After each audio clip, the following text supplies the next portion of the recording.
Alice, Lisa, thank you for coming today.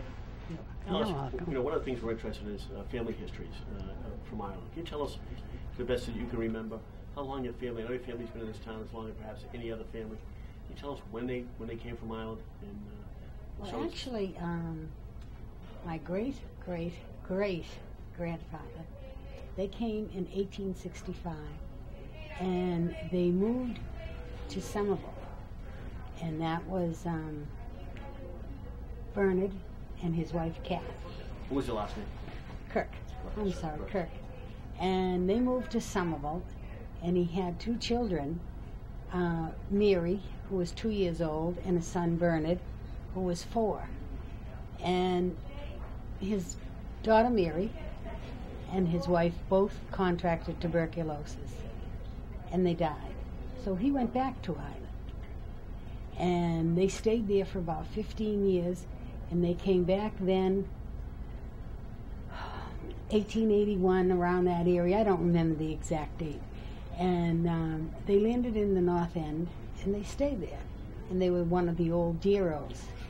And the Deros meant Dear Old North End, and that was mostly from County Louth.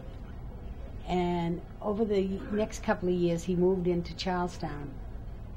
And while he was in the North End, he met his wife. She was a young girl, and they got married. And they moved into Charlestown, and they settled on Washington Street and Rutherford Avenue, and they lived down there the rest of their lives. What did Bernard do for a living, Alice?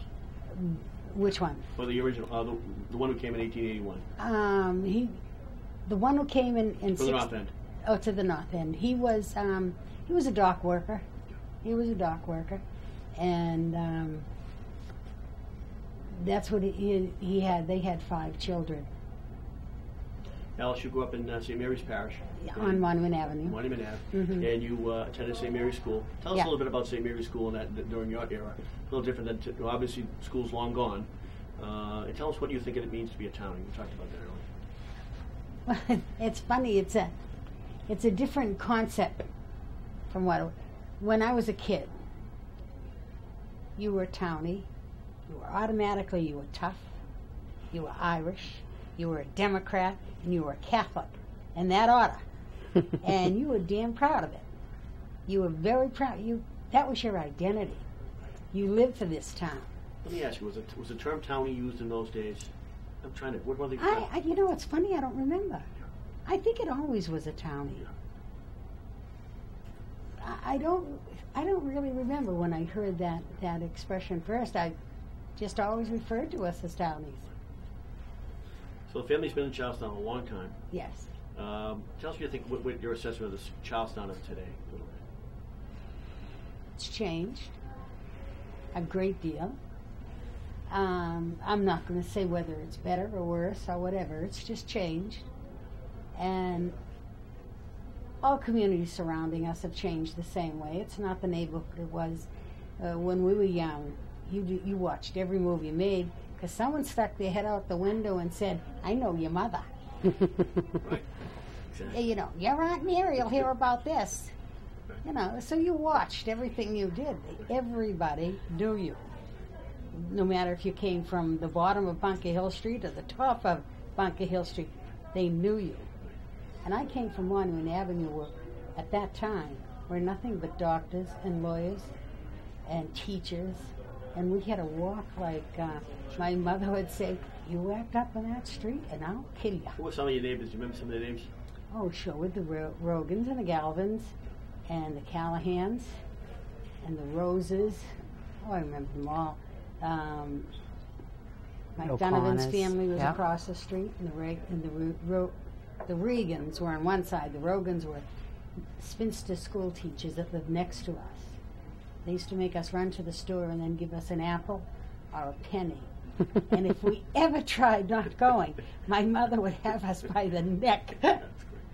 You pay attention to those ladies, yeah. Lisa, the busing saga, it'll be a part of our movie, but we can get of it into the one hour documentary. Mm-hmm. Tell us about the busing story and the McGoff families. The way I always talk about it, as in the book or anywhere else, when I was a kid, I heard tons of stories about my mother being in the high school, being the secretary of her, her class, her brothers being important in the school. So it was something I looked forward to all the time. I'm going to go to Charlestown High. I'm going to follow my mother, do what my mother did, which I would like my children to have done. So when busing came along, I just knew it was going to be so different because the rules changed. You couldn't do the things that we couldn't have open campus, like my mother used to talk about going down to Snappers, getting a sandwich, or Ma Ryan's and getting a sandwich. We had to stay in the building. It changed the way that I always heard the stories about. Even before, even after my mother, like the people, my aunt Mary and my Uncle Bobby, they had all this towny pride for Charlestown High. It was something that you look forward to. It was something that, I can't wait to get up there. I was the president of my senior class. That's what I always wanted to do. But I had to fight a different battle when I was up there. It wasn't for proms and pep rallies. It was more for the right books to read and the right to go outside and stand in the street for 15 minutes without getting in trouble. So busing changed the way I always thought high school was going to be. Made me a better person. It changed a lot of my friends because some of them couldn't go to school with me.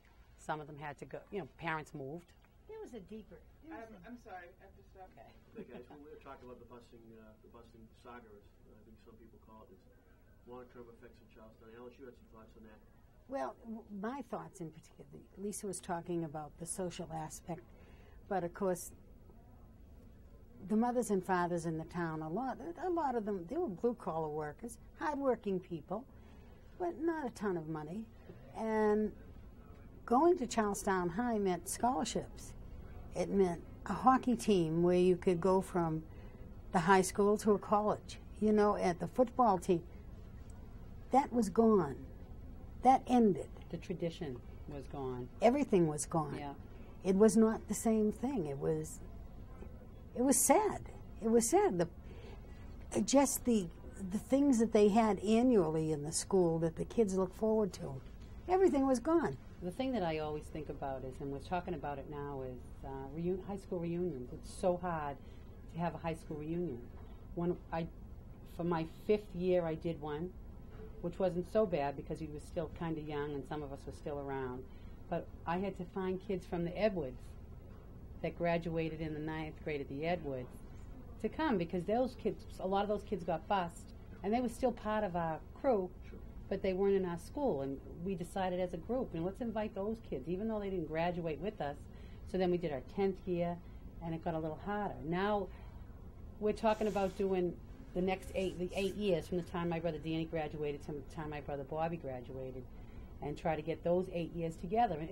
You may end up with 100 kids out of 8 years because it's impossible to get everyone together. But when these guys have their reunions, they can get their whole school together because they still have some kind of a tie somewhere within the city, in the town. But we don't. We don't have that same thing. All my friends that I grew up in the projects with either stopped going to school or their parents moved. So you lost that sense of continuity from the time Absolutely. you were little. And that's all we heard growing up is, wait till you get to high school, it'll be awesome. Your high school friends are your best friends, you never lose them. Where are they? There were none because, and I didn't think it was going to be that kind of a change, but it really made a big difference. In our particular family, our kids were always active in school. In fact, 4 of them were class presidents. And, the school meant a lot. It meant a lot. It was, I hasten to, tradition. Not long term, but for them, and it was gone. Everything was gone. Blue-collar families, they left. Absolutely. White flight was a legitimate situation. Our own in particular. Yeah. My aunts and uncles, they moved out. They were going to have children. They weren't going to raise them here because of. I had no opportunity to move. I was a widow with 7 kids, and the telephone company didn't pay that much, so I stayed where I was. But I wouldn't have gone anyway. I would not have left this town. I won't leave this town today. Where would I go any better? There is no better as far as I'm concerned. Even though the town has changed, there are still some of us still here that want to stay here, that want to make the town change from being the name that we're called now, Crime Town, back to what we used to be, proud townies. I always tell my kids, I don't care. You tell people where you're from. Absolutely. And who cares what they think? You're not like that. You don't have, you think about your life and not what other people do, because no matter where you hear it, it happens in every little town. Ours is smaller. For reasons beyond us. We always get picked on, and that's okay. But you realize that you're a good person. You go to school. You have 2 working parents.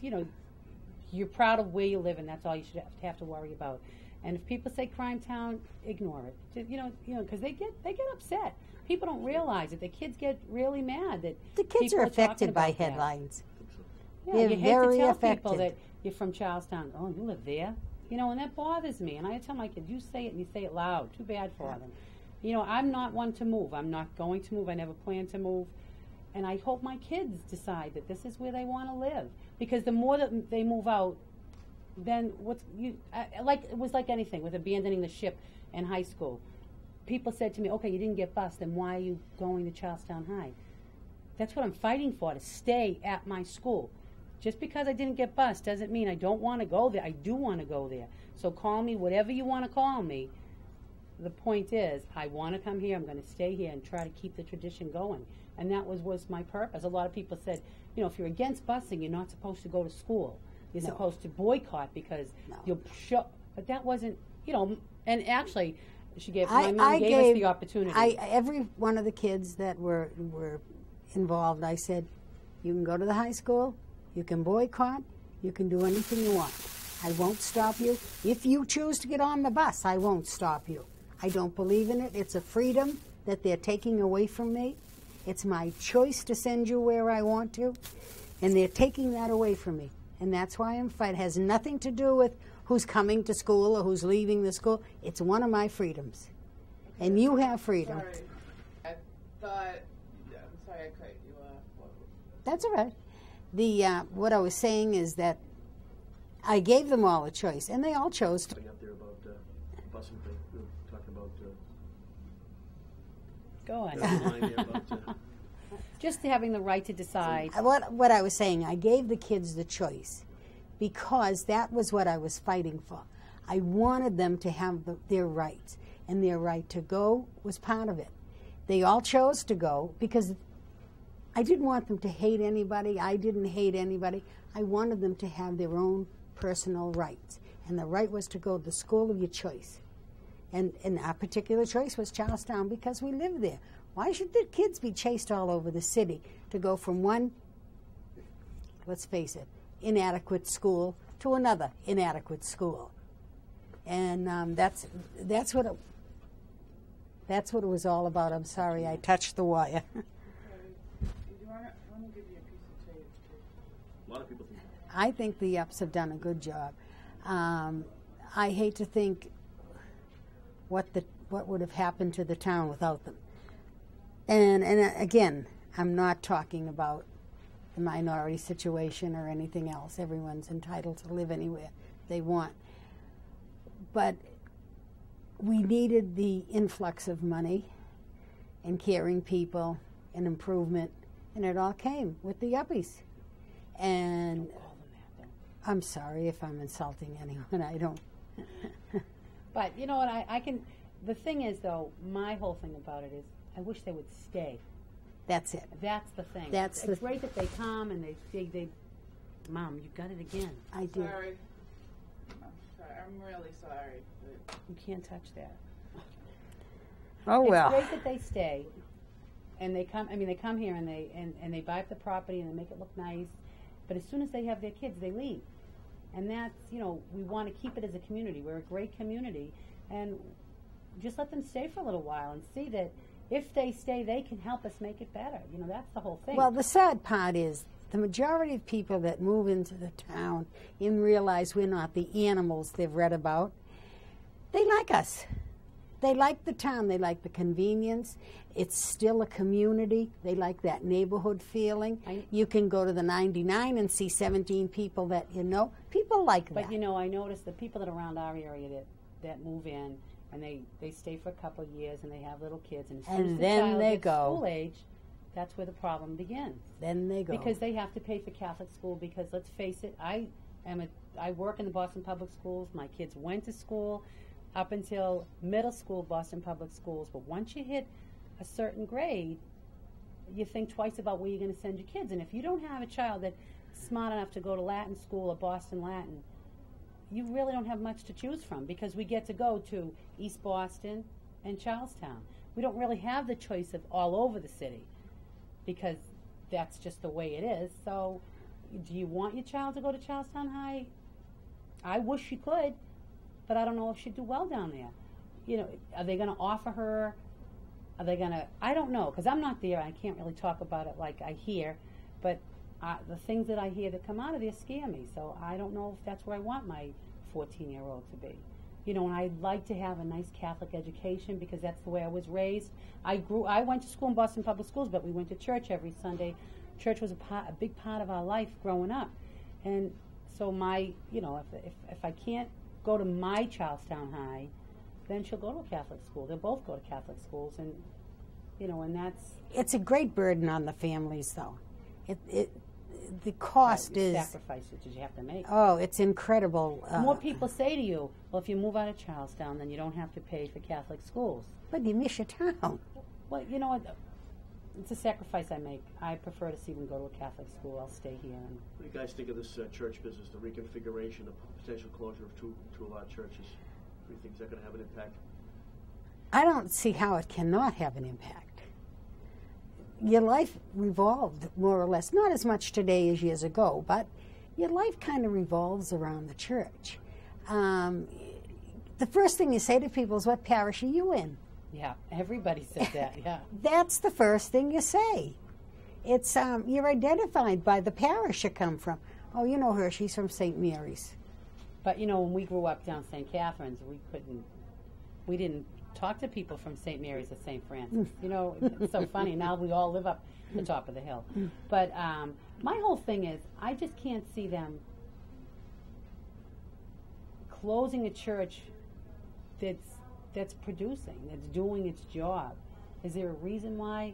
I mean, I don't follow it as much. All I can see is they're closing it for the money because they have to pay bills for other things. And is that what it's boiling down to? I don't know.